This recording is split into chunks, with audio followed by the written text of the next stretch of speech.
सम्मेलन को। आप लोगों की तालियां हमारे तक आनी आवश्यक है। तालियां हम कवियों के लिए चमनप्रास का काम करती हैं। मुझे तो एक बहुत छोटी सी घटना याद आती है। मेरे प्रिय कवि हैं अशोक भाटी।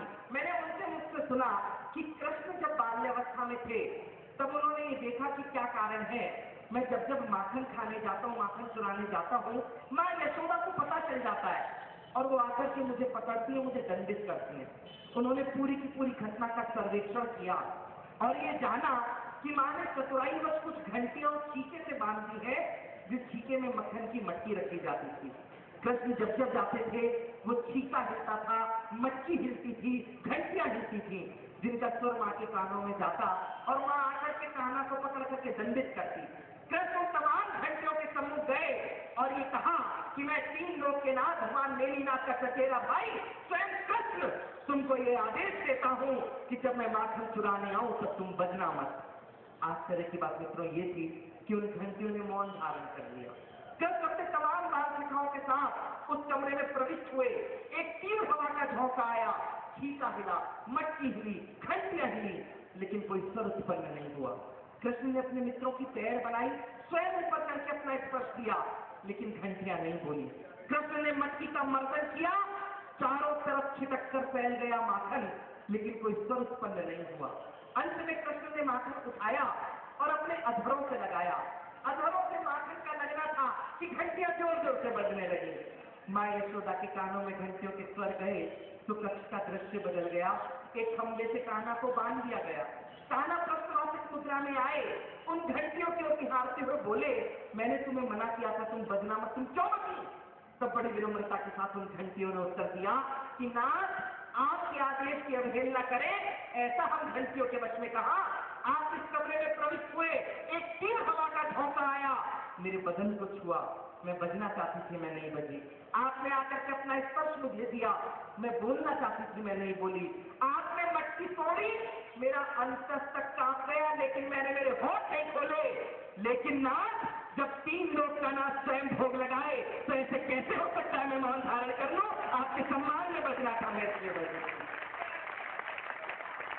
आप लोगों के सामने कोई कवि आए, अपने मन के उद्गार आप तक पहुंचाए और आपके हाथ से मौन धारण कर ले तो हमारे अंतस को चोट पहुंचती है।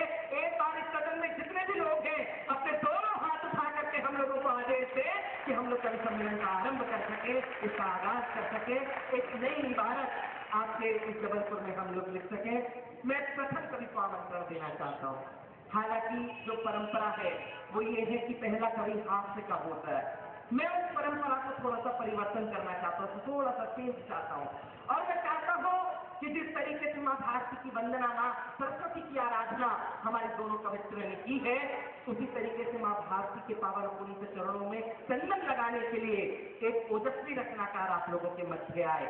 वो विरोधों के प्रति काव्य पाठ करता है, उसने हमेशा व्यवस्थाओं का विरोध किया है।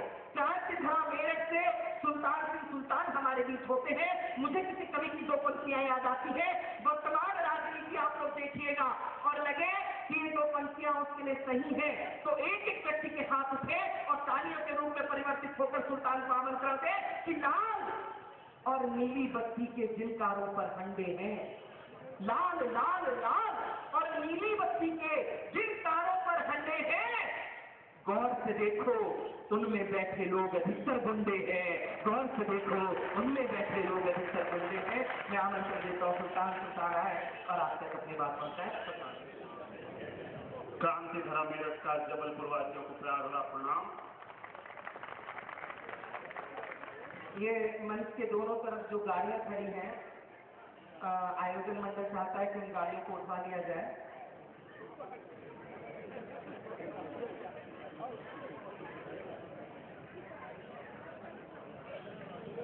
चार पंक्तियों से आपसे जोड़ने की कोशिश करता हूं।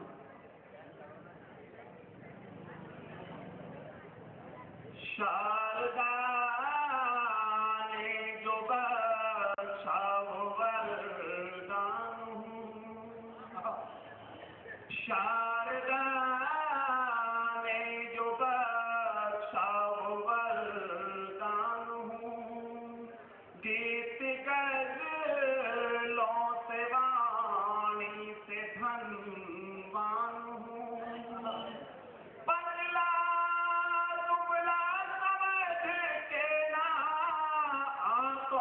मुझे इस कवि कुल का एक लौता सुल्तान हो, इस कवि कुल का एक लौता सुल्तान हो। एक छंद आपको निवेदित करना चाहता हूं, अगर आप तक पहुंचे अंतिम पंक्ति तो आपका आशीर्वाद चाहता हूं। यहाँ देश के वो कवि बैठे हैं जो देश ही नहीं देश के बाहर भी आपके भारत का झंडा बुलंद करके आते हैं, और मुझे पहली बार जबलपुर में आके पढ़ने का सौभाग्य मिल रहा है, तो मैं छंद निवेदित करता हूँ आपको, आपसे जुड़ने की कोशिश करता हूँ कि कवियों में बात कविताओं की ही होती है, तो अपनी कविता की नहीं बात करता हूँ मैं। कवियों में बात कविताओं की ही होती है, तो अपनी कविता की नहीं बात करता हूँ मैं। दोहा छंद सोरठा चौपाई गीत गजल यूं कवि हूँ तो कविता सृजन करता हूँ मैं। जागे समाज मेरे गीतों की आवाज सुन, यो तुम्हें नवगीत ये अर्पण करता हूँ मैं। और विराजे जो महावीर स्वामी जी के प्रांगण में करवत सबको नमन करता हूँ मैं, करवत सबको नमन करता हूँ मैं, करवत सबको नमन करता हूँ मैं। शुक्रिया। छंद निवेदित करता हूँ। मैं पीड़ाएं गाने वाला कवि हूँ। अपनी बात प्रारंभ करता हूँ। 4 पंक्तियां सबसे पहले उन माँ बाप को समर्पित करना चाहता हूँ जो अपने इकलौते बेटे को सीमा पर न्योछावर कर देते हैं, कैसा महसूस करते हैं वो। 4 पंक्तियां देता हूँ उनके सम्मान में। रगों में आग मेरे देह में भूचाल आता है। अंतिम पंक्ति जब आप तक पहुंचे तो आपकी तालियां लहराते हुए मंच तक आए। रगों में आग मेरे देह में भूचाल आता है, वरन करते हैं मृत्यु उन्हें कब काल खाता है।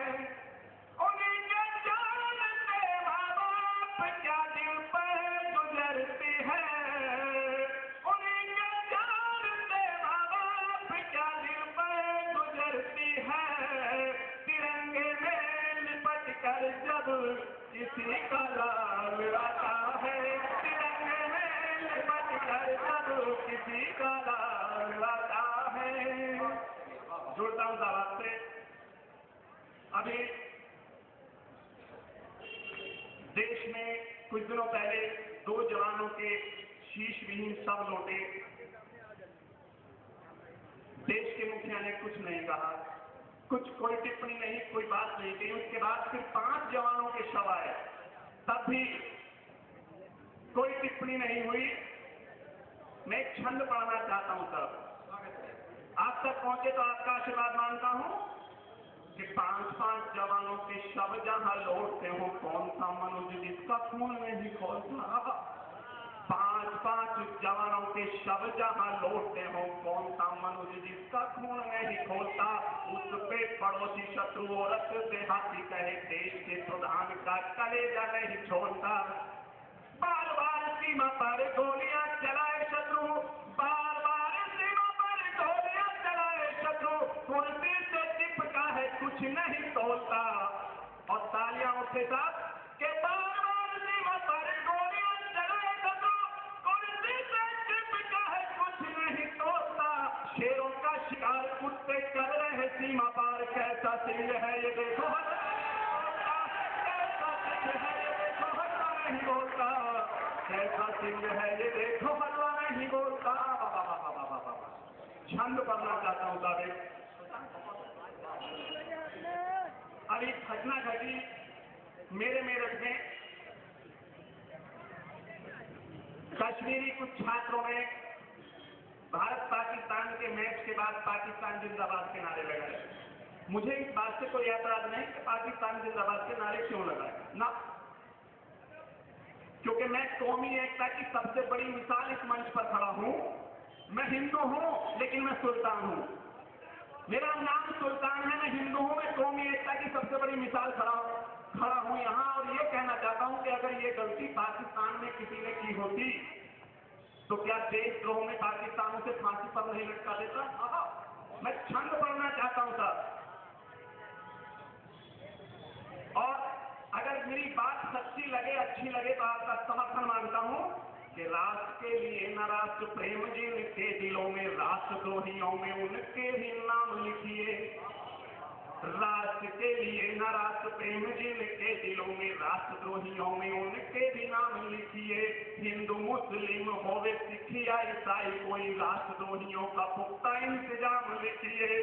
देशद्रोही को हो संविधान में सजाए मौत, देशद्रोही को है संविधान में सजाए मौत, चौराहों पर मिले सजाए सी मांग लिखिए। और देश में जो पाक जिंदाबाद के लगाए नारे, देश में जो पाक जिंदाबाद के लगाए नारे, उनको सजाए मौत सरेआम लिखिए, उनको सजाए मौत सरेआम लिखिए, उनको सजाए मौत सरेआम लिखिए।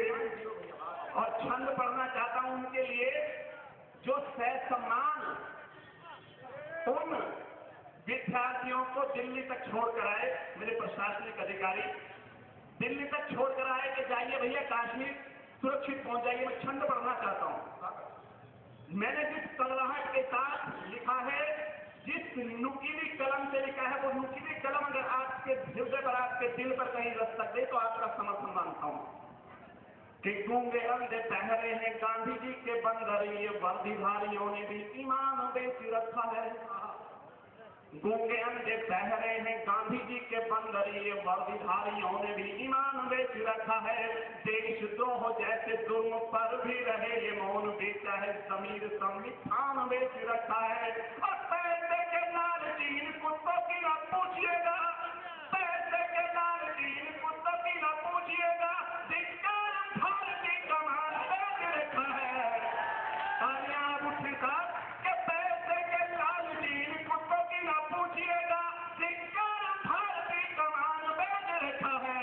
और पाकिस्तान जिंदाबाद कहने वाले छोड़ दिए, पाकिस्तान जिंदाबाद कहने वाले छोड़ दिए। ऐसे दल्लों ने हिंदुस्तान बेच रखा है, ऐसे दल्लों ने हिंदुस्तान बेच रखा है, ऐसे दल्लों ने हिंदुस्तान बेच रखा है।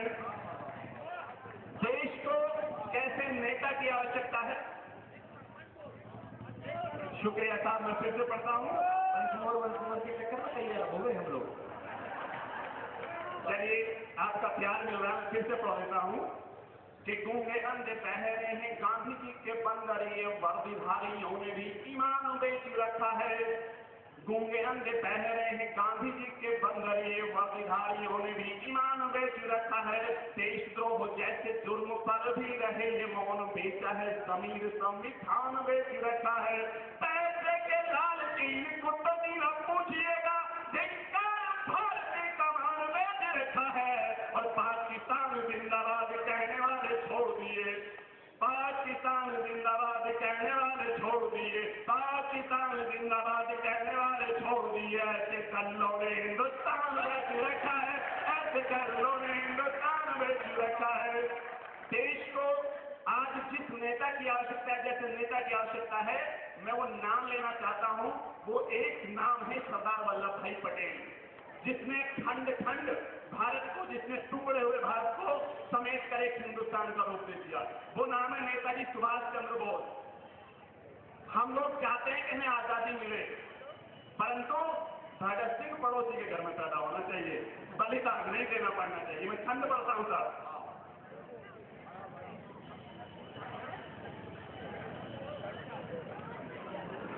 होंगे अब सुभाष को पटेल नहीं पैदा यारो, फूल सब बनेंगे अरमान होना चाहिए। होंगे अब सुभाष को पटेल नहीं पैदा यारो, फूल सब बनेंगे अरमान होना चाहिए।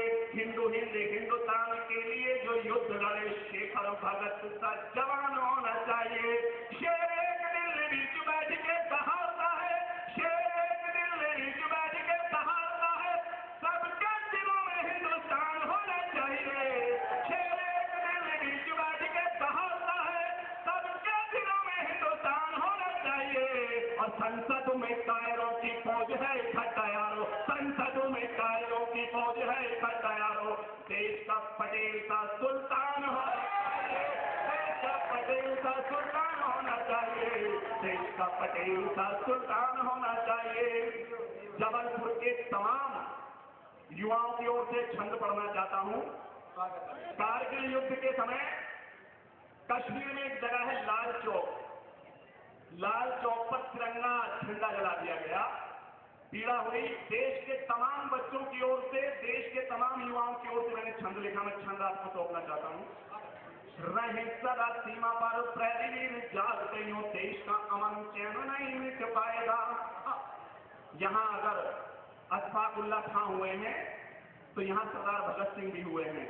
यहां सुखदेव जैसे वीर हुए हैं। जहां हिंदू, मुस्लिम, सिख, ईसाई सबने मिलकर देश के लिए अपने प्राणों को फूल की तरह न्यौछावर कर दिया।